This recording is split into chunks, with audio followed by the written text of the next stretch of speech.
Sili. Siling pangsigang. Diba? Our hearts beat to the city. Guys, this is Jeff Abante again. Ayun, meron tayong mga resibo dito. Ayan, resibo. So, ang magiging topic natin for today, ayun, Mrs. Cool, malayo eh, makikita. Kita ka, siyempre tayo ang ano ito.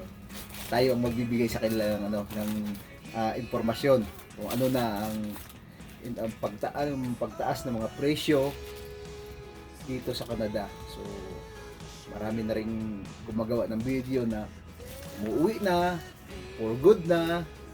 So, sa mga maraming kadahilanan. So, i-share namin today ang pagtaas ng mga bilihin. Number one. Kami lang naman ang kumakain. Kami lang kumakain sa every week kami bumibili.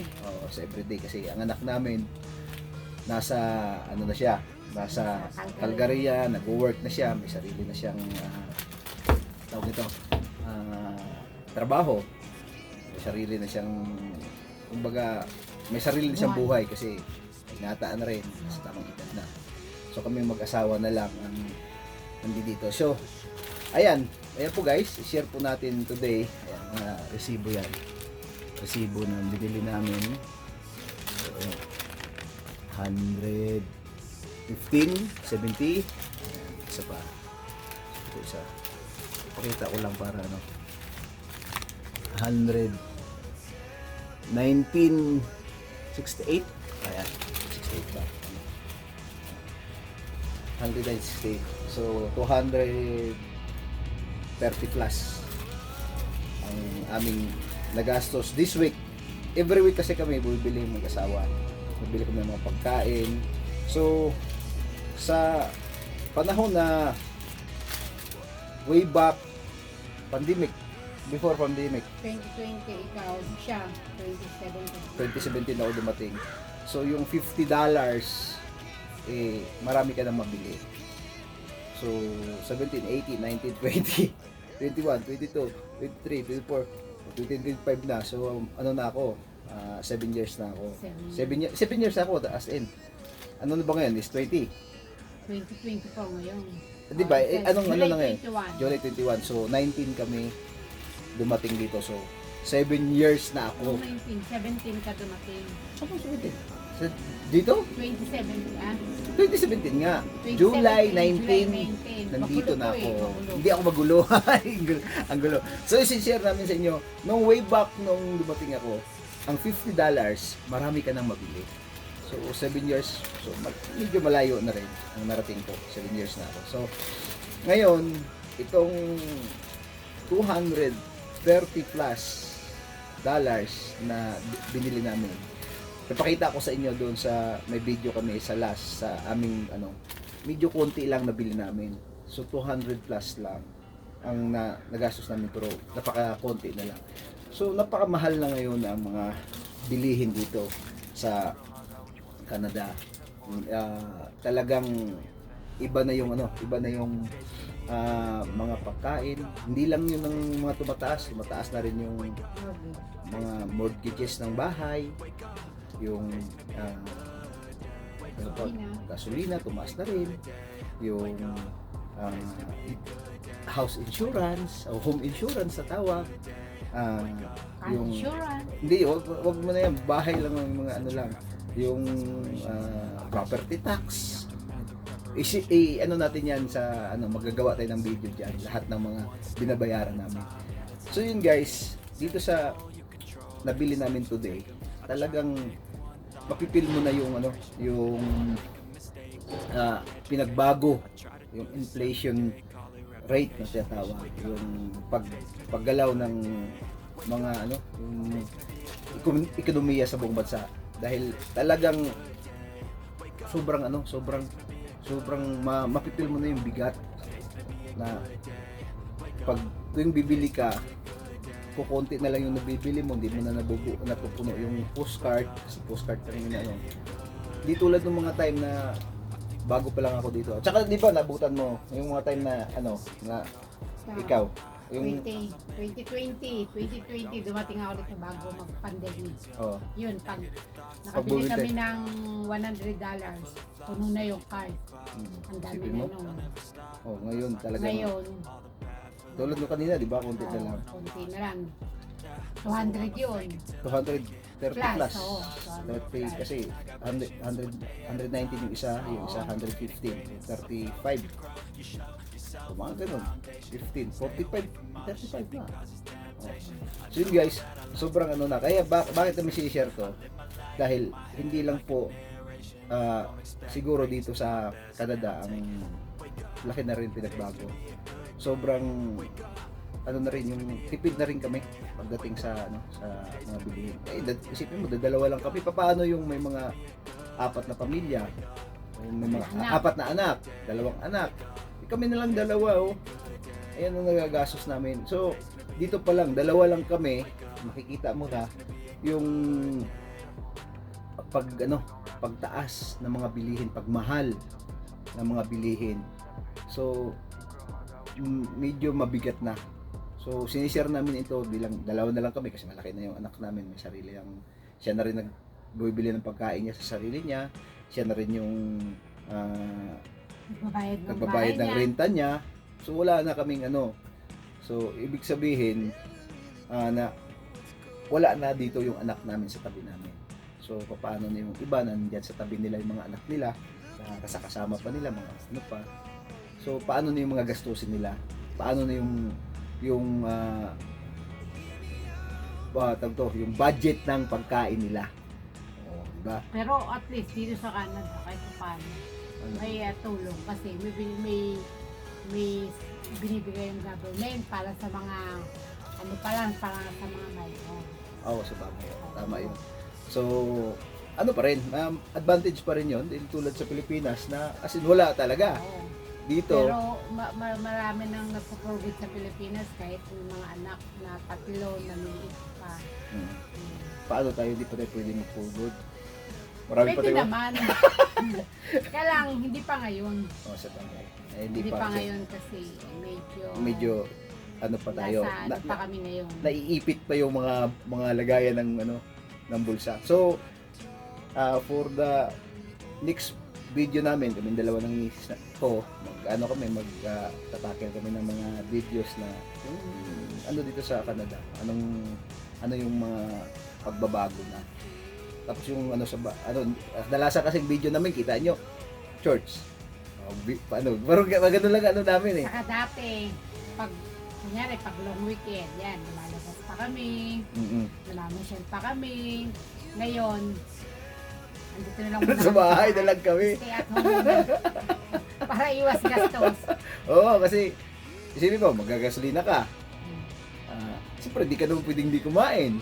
Kakain ka. Oo, isang kain na namin. 3 kami, yung kasama namin, anak namin. Nasa kulang-kulang 300. Oo, $300. Mabigat yun. Kasi hindi mo maiwasan so, may magugustuhan ka pa sa mall, bibili ka pa. So, kaya pagka, kunyari, papunta ka sa pasyalan, sabi mga gastos ka rin doon. Kasi, Lahat yun. yung hotel mo, yung sasakyan mo, yung para ma-enjoy mo yung yung summer. Yung pag-alis mo, gano'n. Malalayo kasi dito guys ang 2 hours, 3 hours ang biyahe, gano'n, bago ka makapunta sa mga pasyalan. Kung makita nyo, pakita ko sa inyo sa nandito lang kami sa ng bahay. Ayan. Nasa terrace namin. So, pinakita namin ito para at least pakita nyo kung ano yung ng buhay yun. Kaya nga, iwas gala muna. Iwas gala tayo ngayon. Kaya nga sabi ko nga medyo mahal na talaga. Sobrang mahal na Ito. Ito muna yung ini-enjoy namin. Rambutan bibili niya. $10. $10 yan, isipin mo. isang- Samantalang sa Pilipinas yan magkano lang yan. So, guys, yung nag-aakala na ang buhay dito sa Canada ay ganun kadali. Hindi po madali. Maganda lang, bakit? Is kung ikumpara mo sa Pilipinas, yung sweldo mo na pang isang araw, dito, pwede mo siyang gastusin sa isang linggo mong pagkain. Saka maganda rito, Hmm. yung sa medical. Kumbaga, yung hindi katulad sa Pilipinas, tinitiis ka na yung sakit. Kaya nga, hindi ka, dito nanawa ka, kakabalik-balik sa ano.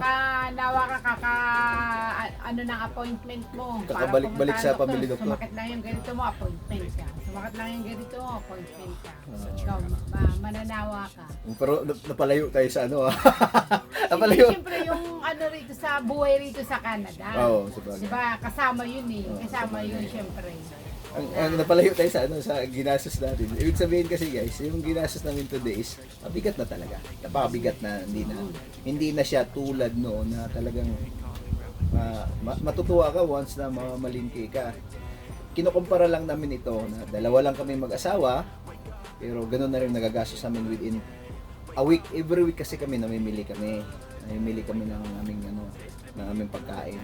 For 1 week yun. Oh, kung makikita nyo naman, ipakita ko dito sa video nito pagkatapos ng ano namin, pakita namin kung ano yung mga binili namin. Kukunti lang talaga, napakakunti lang. So, ang laki ng pinagbago ng mga bilihin talaga. Hindi lang naman dito sa amin, pero dito sa Canada, napipil na namin yung yung bigat talaga. Lahat nagtaasan. Napakataas na ng mga lahat ng bagay napakataas na ng pagtaas ng mga presyo, grabe. Dati kung matandaan ko lang nung dumating ako, way back 2017, ang isang litro ng gasolina is $1.08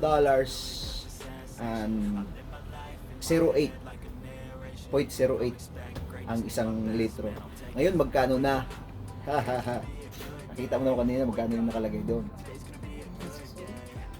Ano sustain ba yun? Nakita mo? Hindi. Mahal na. Kahapon, 1.68, di ba? Diba? Ang mahal na ngayon ang ang gasolina. Hindi ko napasit ngayon. Hindi, naman nakita ko parang na eh. 1.74. Ano ba yun? Mataas na eh. Basta mataas na guys. Hindi ko na matandaan. Ay, misis ko dito ka kapag kumakain ka lang. Hindi ko kasi mabuksan. Pagkain namin, hindi daw niya magbuksan. So, yun lang guys. Wala naman kaming ibang ma-share sa inyo kundi yung pagbigat na ang mga bilihin, yung pagtaas na. So, kung makita nyo, dalawang resibo, konti lang naman yan. Ayan. So, talagang mapipil mo na yung hirap. Talagang hirap. Kung kami lang, kung may choice lang kami sa ngayon, gusto na rin namin yun. Gusto na rin sana namin for good, kung tutuusin. Para yung mapil naman namin yung buhay na, kasi ako, personally, halos buong buhay ko na, puro trabaho na lang. So, masabi kong blessed na rin kami kung nakarating kami dito sa Canada dahil hindi naman lahat na nangangarap na mag-Canada ay nakarating dito sa Canada. So, masabi ko, we are blessed na narating namin itong bansang ito. Bakit namin nasasabi lang itong mga pagtaas ng bilihin? Dahil napipil na po namin. Dati hindi ko mapipil yan eh. Pag nasa labas ako, love, bunot lang ng bunot. Ngayon parang, sandali. Ito lang muna, baka mamaya mapasarap tayo ng bunot eh. Ang ating, ng ating credit card naman ang madali. So, mabigat yon. So, may sasabihin ka pa? Ano pa bang gusto mo siya? Wala na. Wala ka nang sasabihin sa mga gustong mag-Canada? Sa mga gustong mag-Canada, 10 beses yung pag-isip. Hindi, kung mga bata pa kayo. Hindi, lalo na yung mga student. Gastos ng kung meron Medyo. lang kayo na mapapasukan dyan. I-business yun na lang. Pero na nagastos kayo ng 1 milyon. Hindi, pag-uusapan na lang natin next time yan. Wag naman ngayon. Hindi mahaba na hindi yung nga, sabi mo, video natin. Yung mga gusto Oo. mag-Canada, yung mga gusto mag-Canada. Hindi lang, advice lang muna. Advice lang muna, mag-butcher na lang tayo sa mga lalaki, sa mga babae, mag-asawa ng Butcher! butcher. Ayos yun pala, mabilis na, no? Oo, yun yung mabilis na at hindi yung masyadong magastos. Oo. Ayun guys. So, guys, maraming salamat. Ikwento lang namin ito. Itong mga bilihin dito. As in, mataas na talaga. Super taas na ng mga bilihin. So, ngayon, nandito kami sa labas. Mag-ano muna kami, kakain muna kami. Rambutan! Ito yung pinaka namin mag-asawa. Wala, hindi kami lumabas. Dito lang kami. Kaya gusto-gusto lang kumagat niyan, di ba? At nahiya dun sa sa camera. So yun guys, maraming salamat. Panoorin niyo yung after ito may video kami, yung mga binili namin, makikita niyo. Hindi po siya marami. Kukunti. Hindi nga namin na-videohan yung doon sa bilihan mismo. Bigla lang namin naisipan. Kasi bali, grabe naman itong nabili natin. Kukunti lang tapos ganun na ang binayaran natin. So, ibig sabihin, talagang nagmahal na ang lahat. Hindi lang yung pagmamahal sa kapwa ko, nagmahal na rin yung bilihin. Yun guys, maraming salamat. Don't forget to share, like, and subscribe. Babu, God bless you guys. Aming pamili today. Ayan. Talong. Ayan, talong. Ano pa ba? Togi, rambutan, tinapay na ano ito? Sili. Siling pangsigang. Diba? Ito, okra. Bok choy, bibi bok choy, vegetable. Banana. Saba. Saba. Okay. Ano pa? Ito, kalabasa. Kalabasa. Bigas na Tagalog. Bigas and Belly. Pork belly. belly. Digo sardines, bangus, hansel, Mangga. mangga. Ayan. Ano po ba itong mga dito? Ito, nasa 100. 100 plus na yan. 100 plus ito eh. Ayan. Yan. Tinapay uli. Tinapay. Ano ba? Ano nga? Tinapay. Ito. Yan, mantika. Mantika. Ano ba ito? Mantika? Galyo. Ayan. Yan. Copper oats. Oats. Coleslaw. Rice. Fries. So, ka-fries kami. Sardines. Favorite. Ayan, favorite sardines. Tomato paste. Toothpaste, sardines. Sardines na favorite ko kasi sardines eh. Ayan. Tapos itong ano ba? Ito. Cranberry para Cranberry. sa akin. Para kay B. Ano ba? Grapes para sa akin. Grapes. Para sa kanya din uli. Ano ba? Patis. Ay, toyo pala to. Toyo sorry. pala, toyo. Toyo. May toyo. May toyo, hindi Ito. patis. Ako na may toyo. Ito ang Patis. Yan, patis. patis. Balik na rin. And banana. Banana. For him. Akin to, akin yan. And suman. Suman sa ibon. ibos. Ayan, ano pa? Ice cream. Ano ice cream yan? Filipino ice cream. Baka puno flavor. Baka po flavor. Magkano to? $20? 10.99. 10.99 lang yan. Ano 19 ba? 10.99. 19 ba? Alam ko 19 ano eh. Yung 12.99 yung keso. Okay, so Wala. No, Ayan. out of stock. With Ayan. apa. apa. Kasi mainit ngayon, sobra parang nasa Pilipinas kami. Ayan, yan yung binili namin today. And Ayan, dishwashing dishwashing liquid. So i-share namin kung gaano na kamahal ang And bilihin. the last one. Ano ba yan? Last one. Last one pa daw siya eh. Sa kanya yan! Sa kanya yan. Bawin mo ng soft drink. Sorry. Ako pala umiinom ng soft drinks. Pero minsan-minsan lang. It's 200 plus. Hindi, magkano yun? All in all. All in all 200 plus. Naka-discount pa tayo, may discount. 120. 120 sa ano. Tapos 100 plus din sa Oo, sa mga Diba? 200. Magkano? Kasi ano to eh. 200 plus. 119. Hindi. Ano ba to? Fresh market to. Asan yung ano? 115.70. Hindi. 120, 119.75 yung Isa. ano, yung isa, tanda ko. Saan kaya nakalagay yung ano nun? Sige, hanapin natin. So, tatakil natin today para malaman natin. Yan ang mga binili namin. Yan, tingnan natin ulit. Yan. Yan, bigas. Ayan. Ay, ano na. Tapos, ayan. Yan lang. Kakukunti lang. Wala yung resibo na. Nandun sa yata sa sakyan. Ayan. Hindi, wala. Ayan lang. Ayan lang guys. Ayan. Ang misis ko. Yun lang yung ano namin. Tatakil namin today. Share namin sa inyo kung magkano yun. For 1 week o 2 weeks. Halos 2 weeks. Dalawa lang kami ha. Dalawa lang kami ng misis ko dahil Ito. anak namin. Wala kumain. Sige, mamaya. Takil natin.